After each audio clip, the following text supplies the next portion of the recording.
చదువుకోవాలి. మీరు నువ్వు పని చేస్తూ చదువుకుంటావా? పోనీ ఎందుకు రాదురా?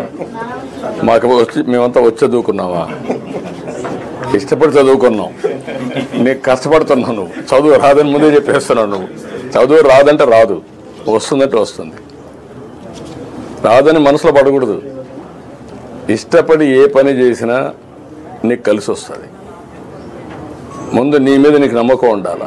కుర్రాడివి కదా నువ్వు, ఎప్పుడు గొర్రెలే మేపుతావా? నెక్స్ట్ లెవెల్కి వెళ్ళాలి కదా. ఇప్పుడు ఆయన ఉన్నాడు, మీ కులమే, వాళ్ళ నాన్న మంచి పారిశ్రామికవేత్త, ఈయన వచ్చాడు, ఈరోజు బ్రహ్మాండంగా మంత్రిగా పనిచేస్తున్నాడు. మరి నీ మాదిరిగా గొర్రెలే మేపుకుంటా అనుకుంటా ఆయన ఏమైండేవాడు? ఏమంటావు? చదువుకుంటూ గొర్రెలు మేపు. చదువు కూడా ఇంటికాడ నుంచి కూర్చొని నేర్చుకోవచ్చు, అప్పుడప్పుడు క్లాస్లో పోవచ్చు, అప్పుడు డిగ్రీలు వస్తాయి. రెండు పనులు చేయి. ఎందుకంటే చదువుకుంటే పెద్ద కష్టం కాదు. ఈరోజు సెల్ ఫోన్ వాడతావా? బ్రహ్మాండం కొడతావా? సెల్ఫీ తీస్తావా? మరి ఎట్లా నేర్చుకున్నావు?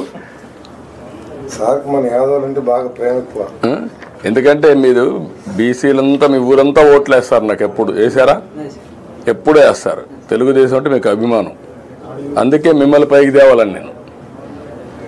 అగ్రవర్ణాలే కాకుండా బీసీలు మీరు అందరూ పైకి రావాలి.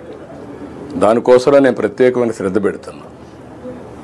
మీలాంటి కుర్రాళ్ళని చదివించడం, ఆర్థిక సహాయం చేయడం, పైకి తీసుకురావడం, ఇవన్నీ.